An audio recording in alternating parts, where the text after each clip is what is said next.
Bonsoir tout le monde. Bon Ramadan pour tout le monde. Dans le cadre de la célébration du mois du patrimoine, du 18 avril au 18 mai, que le ministère de la Culture, de la Jeunesse et des Sports, département de la Culture, célèbre cette année avec les conditions du confinement à cause du coronavirus, sous le slogan de « Le patrimoine s'invite chez vous ».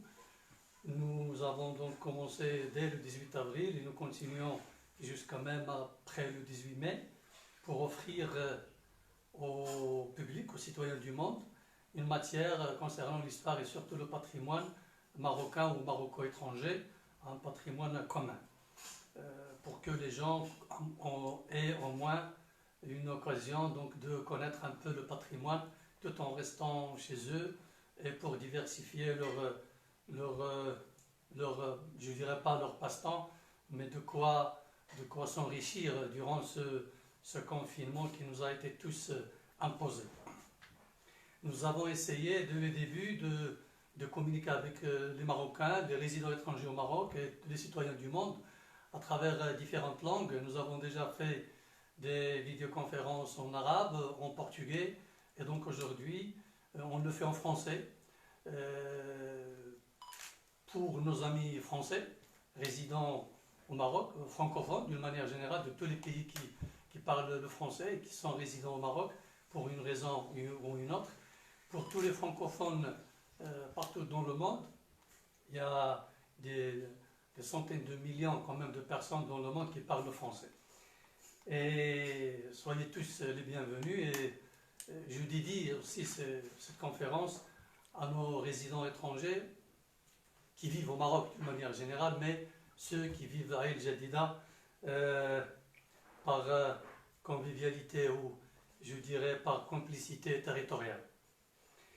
Au Centre d'études de recherche sur le patrimoine maroco-lusitanien, c'est un centre qui s'occupe de tout le patrimoine maroco-portugais, aussi bien à travers le royaume du Maroc que dans le Portugal, sachant que le Maroc a été présent durant le Moyen-Âge, durant l'époque de l'Andalousie, en Ibérie, l'Espagne et le Portugal. Mais aujourd'hui, on va se consacrer et se réserver donc de parler uniquement du patrimoine maroco-portugais au Maroc. On l'appelle maroco-portugais parce que c'est déjà un patrimoine maroco-portugais. Ça n'a pas été totalement construit par les Portugais. Le Maroc, tel qu'il a été tout le temps, c'était un grand empire que tout le monde connaît, l'empire chérifien, qui allait des portes de Madrid et au-delà de Lisbonne, de Coimbra jusqu'au fleuve Niger, et à l'est jusqu'à la Libye, c'était le Grand Maghreb.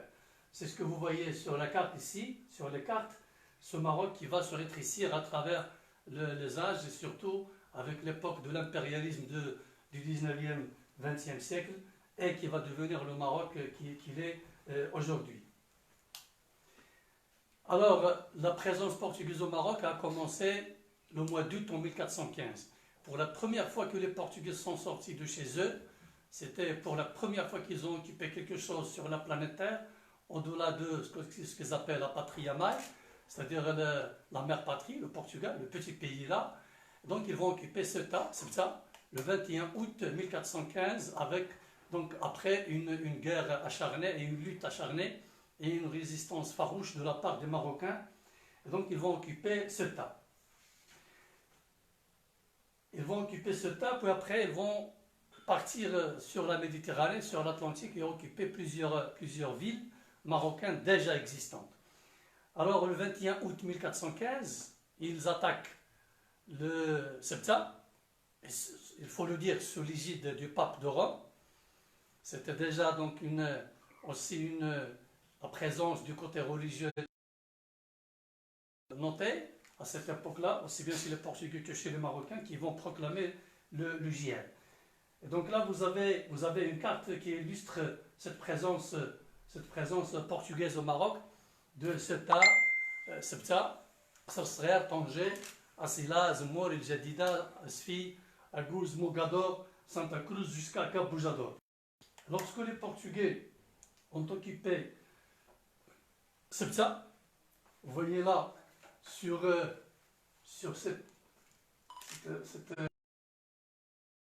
avait dessiné lorsqu'ils ont vu Ceuta pour la première fois, Vous allez noter la multitude des tours et des minarets, parce que c'était déjà une ville marocaine islamique, que beaucoup de gens se trompent en la considérant comme n'étant pas marocaine, alors que ça a tout le temps été une ville marocaine depuis la séparation des continents.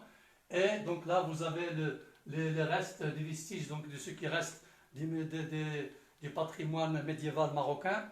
Oh, bon, il y a beaucoup, il y a des hammams, il y a des mosquées, il y a les remparts et tout ça, donc c'est la technique de Pizet, ce sont les murailles mérinites. Donc les Portugais vont attaquer ça, ils vont apporter beaucoup de modifications. C'est la grande mosquée qui devient la grande église, l'église principale. Là, le bastion qui va ressembler à nos amis Didi et les gens qui connaissent quoi là au bastion de l'Ange, de Zadida. Et donc ils vont apporter des modifications au monument déjà existant.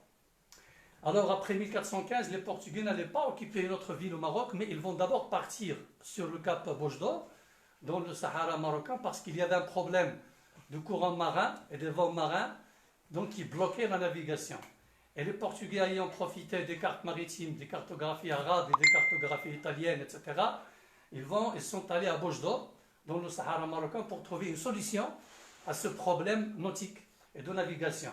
1434. Donc ils trouvent la solution pour détourner les vents et les courants marins de Cap Bouche-d'Or. Ils reviennent en 1437 attaquer Tanger, mais c'était une défaite cuisante pour les Portugais, qu'ils appellent eux aussi, les Portugais dans les annales portugaises, on les appelle au désastre de Tanger, le désastre de Tanger, de 1437, où les Portugais étaient vraiment cuits. Mais après, donc, qu'est-ce qu'ils vont faire? Stratégie militaire oblige. Ils reviennent en 1458, pas pour occuper Tanger, mais pour occuper la petite Kasbah de Qasr el-Majaz, qu'on appelle Qasr el-Saghir, là où se trouve aujourd'hui le grand port de Tangemet, le plus grand port aujourd'hui du Maroc, de commerce et de transport. Et donc 1458, en octobre. Puis, du point de vue militaire, sachant que donc Tanger a beaucoup tenu tête aux Portugais, ils vont l'outrepasser, et pour descendre un petit peu, quelques dizaines de kilomètres sur l'Atlantique, pour occuper Arzila. Et après, donc là, Tanger va se rendre parce qu'il a été bloqué. Donc les Tangérois, les Marocains à Tanger et Marrakech ne pouvaient pas, à Fès à l'époque, ne pouvaient pas donc aller secourir Tanger. Et donc, puisqu'ils avaient pris Sebta, ils avaient pris Qasr el-Saghir sur la Méditerranée, puis Arzila sur ici on le montre sur la carte. Donc ils ont pris Sebta au début, puis ils arrivent au cap Bouche-d'Or. Ils descendent au cap Bouche-d'Or ici pour voir la question de problème de mer. C'est pour ceux qui vont croiser les îles Canaries, Madère et tout ça.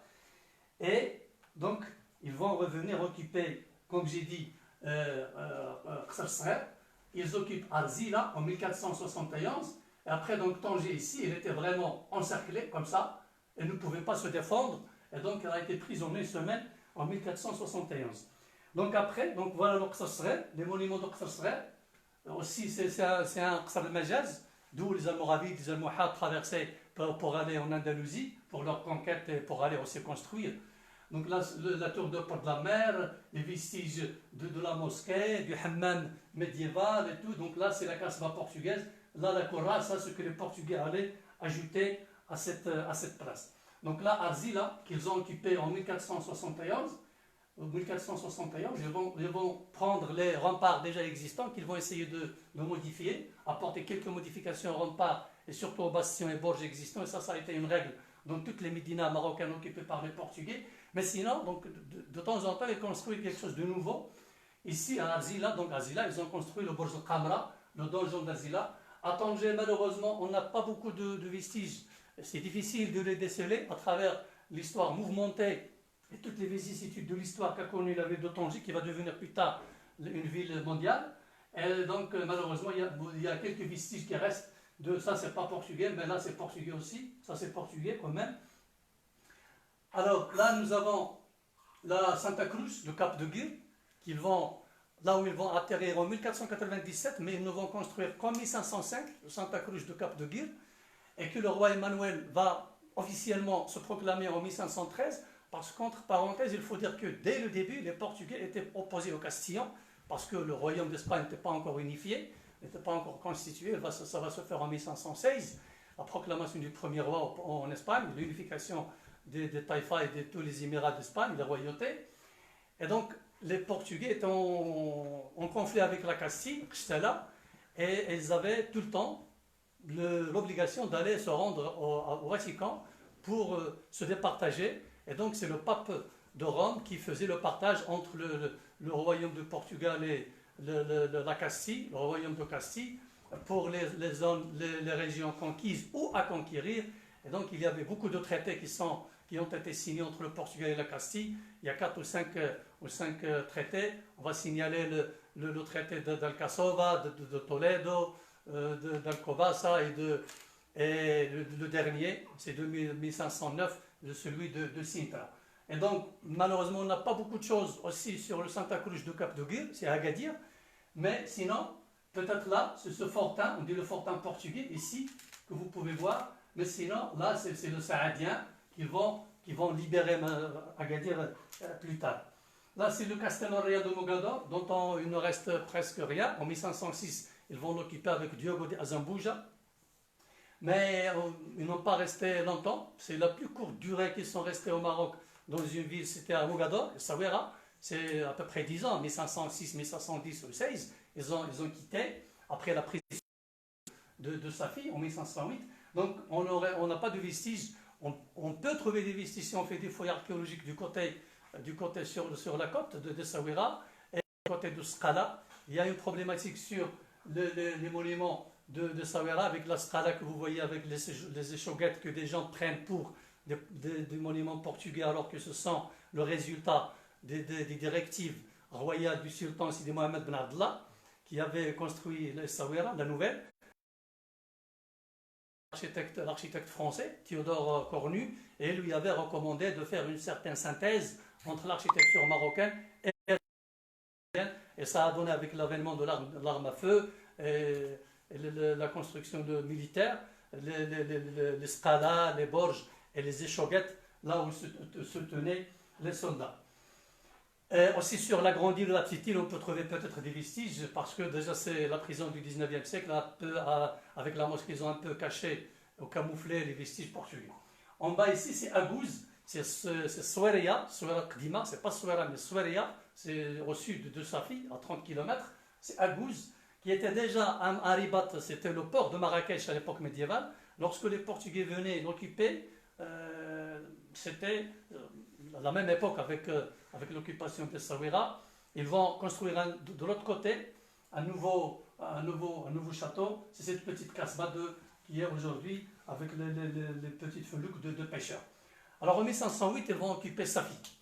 Alors la présence, il faut préciser une chose, c'est que la présence des Portugaises au nord s'effectuait avec des attaques militaires, des guerres directement ouvertes aux Marocains, alors qu'au sud, le cas de Safi, d'Azmour et de Massa, c'était d'abord des accords de suzeraineté. L'infiltration portugaise se faisait tacitement à travers le commerce, et petit à petit, ces commerçants, qui sont déjà ils ont un caractère militaire, ils commencent un peu à rallier la population avec le commerce. Et vous savez que partout dans l'humanité, à travers l'histoire de l'humanité, le commerce est déjà un moyen d'entente, un moyen d'échange, c'est pas un moyen de conflit quand même. Et donc les gens faisaient confiance à ces Portugais, aussi bien à Zemmour qu'à Safi qu'à Massa, et après on les contraignait à signer des accords de suzeraineté et de loyauté avec la couronne portugaise, ce qui a été fait avec Massa vers 1497, 1481 avec les habitants de Safi et 1486 avec les habitants d'Azmour. Donc là, la Médina de Safi, comme la Médina d'Azila, comme la Médina de Tanger, comme Sebta, comme Azmour, c'était déjà des Médinas séculaires, marocaines, et que les Portugais vont former certains bâtiments. Là, le minaret de la mosquée, c'est à côté, le minaret d'Al-Mouahad, de la Koutoubia, de Hassan, comme de la Giralda, en Espagne. Ils vont transformer en église, mais heureusement, ils nous ont gardé quand même le minaret. Mais ils vont construire la cathédrale juste à côté, en face, la cathédrale qui était un diocèse qui chapeautait toutes les églises de la région de Kouala Abdel, le sud du Maroc, d'une manière générale, avec l'autre diocèse à Tanger. Mais vous voyez là, les remparts médiévaux qui sont très petites, ils ne sont pas très larges, Mais à l'époque médiévale, c'est partout dans le monde, on n'avait pas besoin de larges murailles. Mais ils vont construire quelque chose de nouveau. Par exemple, ici, Bojda, comme le château de mer, ici, c'est ce qu'ils ont construit de toutes pièces, comme ils vont construire aussi la citadelle portugaise d'El Jadida. C'est tout ce qu'ils ont construit en toutes pièces, avec un autre bastion qu'on va voir peut-être sur Azmour. Donc ils occupent, en 1508, ils occupent Safi. Là, le château de mer, malheureusement, qui risque l'effondrement, aujourd'hui avec le problème des vagues de la mer, qui entrent sous le château, et le port qui est à côté, qui a causé le problème, alors que le train, le passage du chemin de fer, ce n'est qu'un élément additif, ce n'est pas la principale cause de détérioration. Azmour, c'est 1513 l'occupation, c'est 1513, qui était déjà une médina, une cité, une vraie cité marocaine, islamique, déjà bien avant l'islam, qui existait, et que les Portugais vont occuper. Voilà ce qu'ils vont rajouter, ce qu'on appelle aujourd'hui la capitainerie, c'est le baluarte de San Cristobal, c'est Saint-Christophe, qui fait aujourd'hui, donc on l'appelle Khatim, c'est comme une bague. Ils ont allongé le bastion Sidi Ouadoud pour que la tour, le borge Sidi Ouadoud, avec quoi, de l'abside Hinaya, pour que ça devienne un peu large pour supporter les canons portugais. La tour de Bab de Fougani, ça c'est les nouvelles restaurations que vous voyez, là, c'est qu'on a fait. Et donc Azmour, c'est sur le fleuve, c'est pour cela que les Portugais l'avaient occupé, parce que c'est sur le fleuve, et les Portugais sont venus spécialement à Azmour pour les aloses Chabel d'Azmour, dont elle était, donc, qui a fait la célébrité. Et là, vous pouvez admirer, je ne sais pas si vous pouvez voir, avec cette petite photo-là, les fenêtres d'Azmour qui sont déjà, c'est plein de ce genre de fenêtres qui sont témoins d'une richesse inouïe et d'une noblesse sur l'état sur lequel étaient les habitants de cette ville d'Azmour. Ça, c'est la cité portugaise. Alors, les Portugais arrivent aussi en 1502 exprès. Les sources et les écrits, même des chercheurs, que d'une tempête qui a pris la flotte de Georges de Melo qui devrait attaquer Terga au nord du côté du Tétouan, parce qu'ils faisaient des escarmouches à Sebta, et pour les punir, entre guillemets, alors qu'en principe, c'était pas ça. Les Portugais connaissaient déjà Mazagan, avec la baie de Mazagan qui est extraordinaire, une baie magnifique, et donc ils sont venus là en 1502 exprès pour explorer comment soutenir Azmour et la défendre en l'occupant après en 1513. Donc là, ils vont construire à El Jadida aujourd'hui la première citadelle qui... Ils n'ont pas construit la forteresse que vous voyez aujourd'hui, qui est classée patrimoine mondial. D'ailleurs, la seule du patrimoine maroco-portugais qui est inscrite sur la liste du patrimoine mondial de l'UNESCO, c'est en 2004. Ce que les Portugais avaient construit au début, c'était ce carré-là, c'était la citadelle, c'était pas une citerne, c'était une citadelle militaire avec une centaine de soldats. L'église de la Miséricorde était ici, sur la Torre d'Acadeia, la tour de la prison. Alors les Portugais sont partis de Torre d'Alboreja, c'est le nom arabe pris dans le portugais, d'Alboreja, la tour de Breja, la Torre da Cegonha et Torre da Dorbat. Dorbat, c'est un mot arabe entré dans la langue portugaise depuis l'époque médiévale. Il y a beaucoup de choses, on va revenir sur cette question plus tard. Donc ils ont construit ce carré qui était une citadelle. De l'intérieur, il est voûté. Comme vous voyez ici, l'actuelle citerne, c'est des voûtes et des nervures magnifiques au style gothico-manuélin. C'est du temps donc de Manuel. Mais sur la terrasse, elle est plate. La terrasse ici, elle est plate. Donc il y avait ici l'église, l'office, le bureau du capitaine, sa demeure aussi, un petit dispensaire pour apporter au moins les premiers soins aux soldats qui devraient peut-être être blessés, autant de malades. Mais c'était en 1514, cette première citadelle, elle a été construite en 1514, elle a été finie en 1514, achevée, sous les auspices des architectes, des grands architectes qui ont marqué l'histoire architecturale du Portugal, les deux frères Francisco et Diogo de Arruda. Et après, en 1541, la dynastie montante des Saadiens, des shérifs saadiens qui sont montés du côté de Taroudant, de Tagmeddant, et ils ont pu chasser les Portugais successivement, fin 1541, début 1542, de trois sites importants pour les Portugais comme pour les Marocains aussi, c'est-à-dire Agadir, Safi et Azmour. Et alors le roi João III, Jean III, qui a gouverné de 1521 à 1557, il était contraint, le pauvre, donc de concentrer toutes ses forces sur ce qui lui restait à l'époque, qui était Tanger et El Jadida, Mazagan. Donc il avait décidé, la décision était d'agrandir cette petite citadelle, qui était aussi de dimension de Castelloria de Mogador, comme Aguz au sud de Safi, et faire une vraie forteresse. C'est une symbiose d'architecture extraordinaire, ce qui fait l'universalité de cette cité portugaise.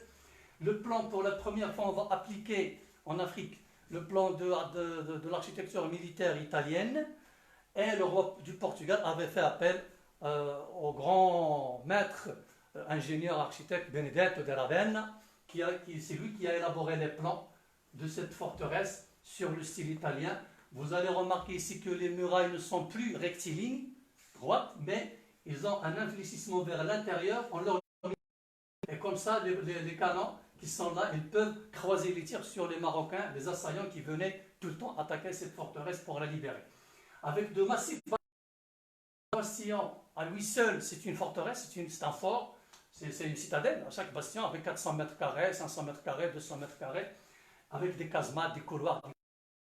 Et donc, c'est extraordinaire. Donc là, c'est le nord ici. Les trois côtés de la terre, vers la terre, ils sont massifs, très larges même. Les bastions, les murailles font quelques 8 mètres de large, alors que le mur du nord, nord-est, qui regarde la mer, ici c'est la mer, c'est l'océan Atlantique, parce que le golfe, la baie de Mazagon fait un butor comme ça, et ici c'est la porte de la mer, Porta do Mar, pour l'accostement des bateaux, comme il y avait un petit port ici. Alors, ici c'était le fossé, tout ça c'était un fossé qui faisait tout le tour de cette forteresse, d'une vingtaine de mètres de large sur quelques 4 mètres de profondeur, et c'est pour cela que, vu cette forteresse imposante, avec ses bastions, avec la largeur de ses murailles, avec ses multitudes d'embrasures pour les canonnières, les canonnières, et le fossé qui faisait le tour, et les Marocains n'avaient pas à l'époque donc une flotte maritime militaire, et donc c'est pour cela que Mazagan a constitué la plus longue durée d'occupation portugaise au Maroc, de 1502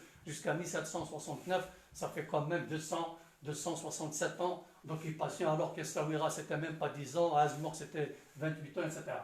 Et donc là, ils ont gardé l'église de la Miséricorde, Igreja da Misericordia, ils ont construit l'église mère ici, l'église de l'Ascension, une église ici, là, accolée, n'a pas le mur du derrière de la derrière sacristie, de l'arrière sacristie, c'est accolé au mur du bastion Saint-Esprit. Et donc là, le bastion Saint-Esprit, une autre église chapelle sur le bastion Saint-Sébastien, et notez bien les noms des bastions. Je vous ai parlé de la dimension religieuse de cette invasion portugaise au Maroc. Tous les noms ont une connotation religieuse. Le baluarte São Spirito, le bastion Saint-Esprit, baluarte do Anjo, c'est le bastion de l'ange, baluarte São Sebastião, donc de Saint-Sébastien, et le baluarte Saint-Antonio, Saint-Antoine, le saint patron de Lisbonne.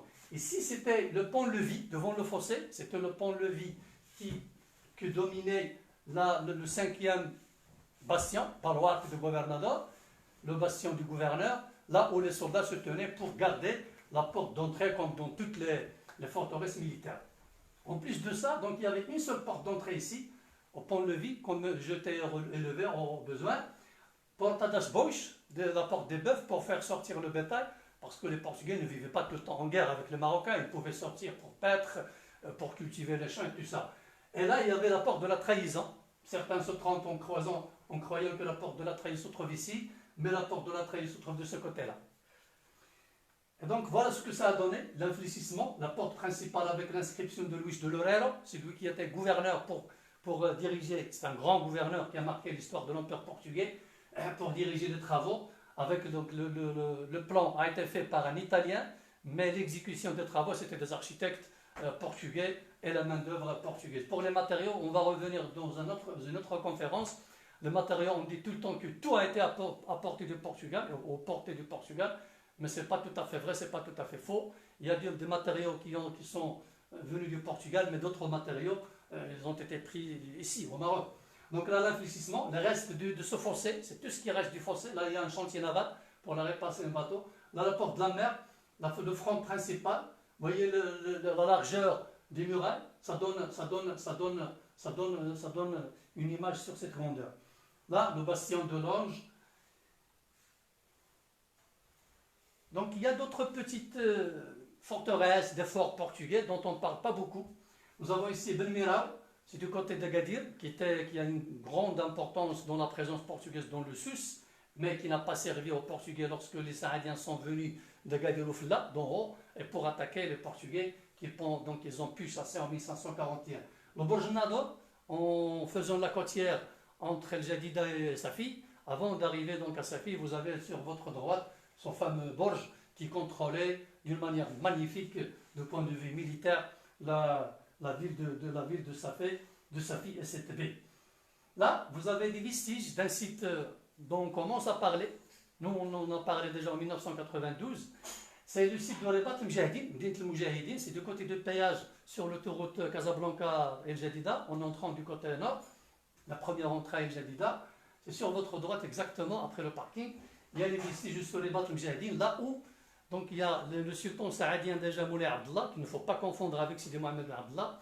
Le sultan saadien Moulay Abdallah Ghali, en 1562, il avait monté ce que les Portugais appellent au famoso cerco de Mazagão, au fameux siège de Mazagan de 1562, où Mazagan était sur le point de se rendre, et le sultan saadien a levé le siège. En 1769, c'est-à-dire 2 siècles et 7 ans, 207 ans après, le sultan Sidi Mohamed Ben Abdallah, le sultan alawite, le grand bâtisseur, l'intellectuel, l'écrivain, le grand diplomate, celui qui a fait Sawira, celui qui a fait ce qu'on appelle Darbeda, que ce soit au Tafilat, que ce soit à Meknès, là où il y a l'Académie royale d'aujourd'hui, que ce soit à Casablanca, les batteries, etc., qu'il a fait. C'est un grand bâtisseur quand même, un grand diplomate. C'est lui qui a reconnu l'indépendance des États-Unis, avait des relations avec tous les pays du monde, le Danemark, la Norvège, l'Autriche, l'Allemagne, tout le monde. Donc là, c'est là où il a fait monter son camp en personne, Sidi Mohamed Abdallah, en 1769 pour libérer Mazagan, donc le dernier comptoir portugais au Maroc. Et là, au ministère de la Culture, nous avons un projet très ambitieux pour la mise en valeur de ce haut lieu de l'histoire. Donc là, moi je lui dis que je ne parle pas d'une capitale de l'Empire chérifien. Et donc là, le sultan Sidi Mohamed Abdallah qui a fait le déplacement avec son trône, qui a fait le déplacement avec son sceau royal, impérial. Donc je la considère comme capitale de l'Empire chérifien pendant 2 mois, de janvier à mars 1769. Donc toutes ces places portugaises ont été libérées successivement. Mogador, en 1510-1516 à peu près, la libération d'Oxrsre, la libération d'Arzila, la libération d'Azmour, la libération de Safi, la libération d'Agouz, la libération de toutes les places du Maroc. Il nous restait donc, après la libération, donc là, Tanger c'était en 1662, je crois, 1600, j'ai perdu la date.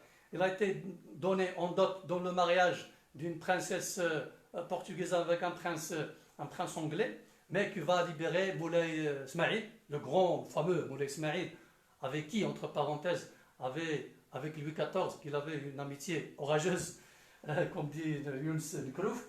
Mais ce qui restait au Maroc, c'était Jdida, Mazagan, que Sidi Mohamed Abdallah allait libérer en 1769, et Sebza. Sebza, il y a un problème. Les gens ne savent pas comment l'Espagne a occupé Sebza. Les Espagnols croient qu'ils ont occupé Sebza avant la constitution de l'État marocain, alors que l'État marocain, c'était une monarchie depuis au moins 2600 ans. À partir d'aujourd'hui, si on fait le compte arrière.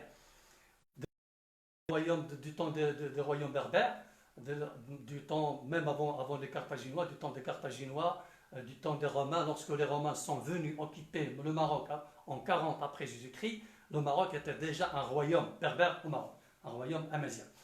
Et ça a continué avec l'avènement de l'islam, c'était les dynasties, c'est comme partout dans le monde, les royaumes sont gouvernés par des dynasties. Et la succession se fait de père en fils ou de père en frère. Nous, c'est de père en fils, généralement.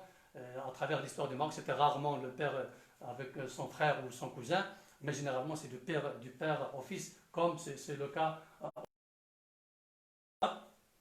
Le Maroc va être victime d'une ambition d'un roi portugais que tout le monde connaît, le fameux Don Sébastien, le Don Sébastien, qui était un grand roi, aventurier, un jeune, dynamique, bien construit, bien instruit, bien rodé dans le militaire comme dans le religieux, dans son éducation, et qui voulait donc conquérir tout le Maroc avec la complicité d'un roi déchu, le traître Mohammed, le Msloch. Et donc il venait attaquer le Maroc du temps de Abdelmalik Sadi avec son frère Ahmed, Moulay Ahmed, et la fameuse bataille de Ouad el-Makhazin, Al-Aqsa al-Kbir, dite faussement la bataille des trois rois, parce que le roi déchu n'était pas roi, donc c'était la bataille des deux rois, Moulay Abdelmalik Sadi et Don Sébastien, qui vont tous les deux mourir, sauf que Moulay Abdelmalik il est mort d'une maladie parce qu'il était déjà malade à Marrakech avant de partir vers Al-Aqsa al-Kbir contrecarrer l'ambition portugaise, alors que le pauvre Sébastien, le valeureux et le grand Sébastien, il est mort sur le champ de bataille, et en ce temps, donc Moulay Ahmed, qui était le bras droit de Moulay Abdelmalik Sadi, allait être proclamé sur le champ de bataille, sur place. Après donc la fin de la bataille sur place, il a été proclamé sultan, et on l'a appelé Moulay Ahmed le victorieux, Moulay Ahmed le Mansour. Et après, au lieu d'aller attaquer Sebta ou Lilia, il est parti dans le sud, vers le sud, dans le grand Soudan, Bilad Soudan, ce n'est pas le Soudan d'aujourd'hui, le Khartoum, ou de Darfour, mais Bilad Soudan, c'est l'Afrique subsaharienne. Et donc là, il a conquis l'Afrique subsaharienne, il faut le dire, il faut le reconnaître, et on l'a appelé, donc on lui a donné l'attribut de Moulay Ahmed al-Mansour Dabi, parce qu'il a fait ramener beaucoup d'or de là-bas. Après la libération de 1769 de Mazagan, donc on ne va pas tarder là-dessus, on va revenir dans une autre conférence réservée à Mazagan. Ça c'est juste pour vous montrer une idée sur la présence marocaine au Portugal. Et là l'église avec la mosquée, parce que quand on a libéré Mazagan, qui est resté désert parce que le capitaine portugais avait trahi le pacte de paix passé entre son roi et le roi du Maroc, le sultan Sidi Mohamed Ben Abdallah, et avec lui-même, il a fait miner le rempart d'entrée, celui-là, qui ne ressemble plus aujourd'hui aux trois autres remparts, celui-là du nord, de l'est et l'autre du nord-ouest. Donc il a fait miner, c'est tombé sur la tête de Marocains, il y avait des milliers de morts. On dit bon que les Portugais exagèrent, les chroniques portugaises, mais quand même on ne pouvait pas donc entrer, parce qu'il y avait une seule entrée, je vous l'ai dit, je vous l'ai montré sur le pont-levis, et 50 ans après, c'est Moulay Abdelrahman Ben Hicham, c'est lui le fameux qui figure sur le fameux tableau d'Eugène Delacroix, dans la réception de l'ambassade française, de l'ambassadeur de France. Il va reconstruire la forteresse portugaise de Mazagan, l'église de l'Ascension, l'église mère, l'église dont je vous ai parlé, l'église de la Lumière accolée en bastion, il a tout restauré, réhabilité. Donc on ne va pas faire de la prière de la messe dans cette église, mais quand même, il l'a relevé, il l'a retapé, il l'a restauré. Et donc il a construit la mosquée. Et on va plus tard aménager le minaret en se servant de Torre d'Orbat, la tour du portugais, en ajoutant la petite tourelle ici, la petite tour, le lanterne, ce qu'on appelle la zri. Et donc il a mis la mosquée en face de l'église. C'est un dialogue. Et en ce moment, les juifs marocains vont construire derrière la citerne, derrière la première citadelle, leur synagogue. Ici, c'est le tissage au Portugal, c'est comme ici au Maroc, il y a des influences réciproques. Cet arc-là que vous avez l'habitude de voir à Fès, ou bien à Marrakech, ou à Salé, ou à Tétouan, ou à Tzaza, ou à Tiznit, mais là c'est plus au Maroc, mais c'est à Sintra, mais c'est une influence purement marocaine. Vous voyez, là c'est pour qu'on va revenir sur cette question de la libération de Mazagan, comment Sidi Mohamed Abdallah avait bloqué les Portugais, et donc ils étaient asphyxiés, et les pauvres, donc c'était leur système de défense, mais tout ce système de défense portugais n'a pas été de secours pour eux lorsque Sidi Mohamed Abdallah a fait le tour de toute la forteresse. Ça c'est la baie de Mazagan, et ça c'est la citadelle qui est là, donc il a pu la libérer. Alors en ce moment, les Portugais, avec le grand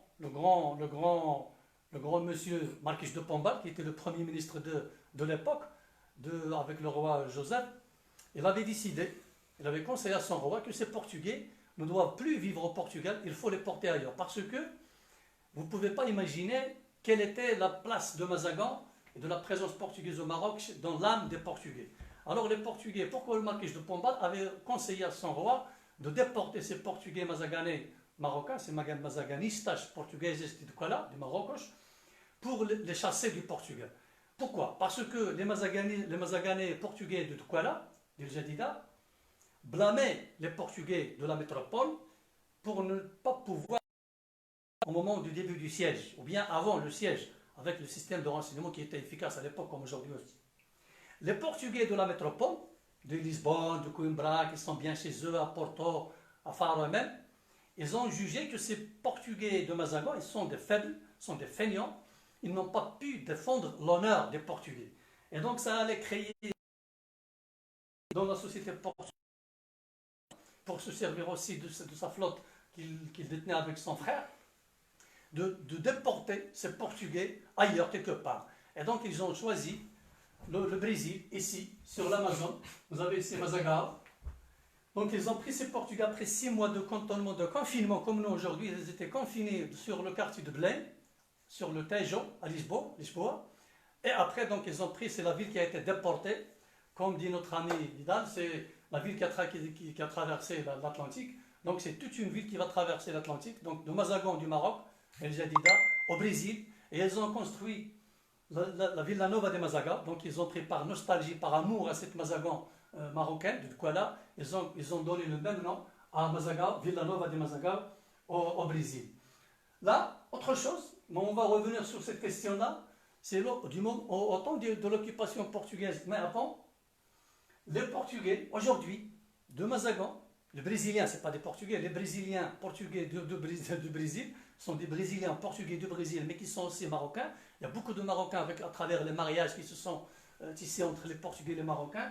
Donc ces Brasileiros de Mazaga, Vila Nova de Mazaga, dans la Mapa, ils célèbrent, ils ont un festival annuel, mais donc le numéro artistique rappelle la présence de leurs ancêtres ici au Maroc, et on va revenir sur cette question avec détail plus tard.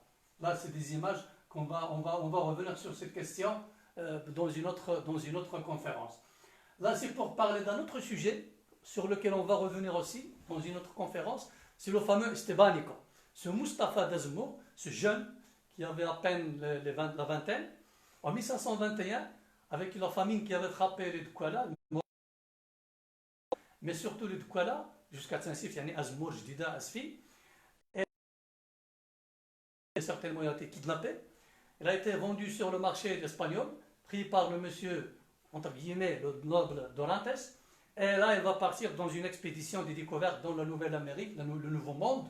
Et ils vont découvrir ce que, bon, c'était pas tellement connu à l'époque, mais c'est les côtes nord de l'Amérique du Nord. On connaissait les Antilles, l'Amérique centrale, le Mexique et tout ça. Mais donc ils vont faire ce cheminement-là, tout ça, mais surtout la Floride, passant par le place aujourd'hui de Houston, etc., jusqu'à Texas, mais c'est un périple digne d'un film cinématographique, et donc c'est tout un périple extraordinaire. Un monsieur qui était pris en esclavage, mais après il va finir sa vie en homme libre, mais qui avait gagné l'admiration des Indiens et des Indiennes, et alors avec l'expédition de Panfilo de Narvaez, où tout le monde a péri, tout le monde est mort, sauf 4 personnes. Il a fait donc 2 expéditions. La première de Panfilo de Narvaez en 1527, à partir de 1527. Et la deuxième, c'est ça où il va mourir dans la seconde expédition de 1539. Mais on n'est pas tellement sûr de cette... Parce que déjà sa mort aussi, c'est un périple aussi. Là, c'est pour commémorer ça. On a fait un festival à Azmour pour le dédié à Estebanico. Donc là, vous voyez Estebanico à 1500 à peu près, 1539. Les dates ne sont pas tellement précises. Nous avons le fameux récit de Cabeza de Vaca, la tête de vache. Et alors, on a élevé des statues pour ce monsieur Estebanico, qui est devenu parmi les grands explorateurs, qui a pu forger son nom à côté de Magellan, de Cristoforo Colombo, de Marco Polo, de Amerigo Vespucci. Et donc c'est devenu d'un esclave, il est devenu un grand explorateur auquel on dédie aujourd'hui des festivals, on dédie des livres, des romans et des statues comme les grands explorateurs. Eh bien, on va revenir une autre fois sur d'autres conférences, en arabe, en français, en d'autres langues aussi, pour vous expliquer d'autres pages de cette histoire mouvementée mais adorable entre le Maroc et le Portugal, aussi bien la présence marocaine islamique au Portugal à partir de 711 et la traversée de Tariq ibn Ziyad de Jabal Tariq, qui va prendre le nom de son nom, donc du nom homonyme Gibraltar, qu'on appelle Jabal Tariq, et la présence donc marocaine au Portugal à l'époque médiévale, jusqu'à Douro, jusqu'à Porto à peu près, mais surtout à Coimbra et vers le sud du Portugal. Mais pour revenir aussi également sur cette présence portugaise au Maroc, avec d'autres détails sur des éléments d'influence de point de vue architectural, de point de vue culturel, de point de vue patrimonial, parce qu'il y a beaucoup de choses qui continuent encore entre Marocains et Portugais, surtout qu'il y avait un mélange de sang entre les Portugais et les Marocains, aussi bien du temps de la présence marocaine en Andalousie, en Espagne et au Portugal, que lors de la présence portugaise au Maroc, parce que même en cette période de conflits, de guerre et de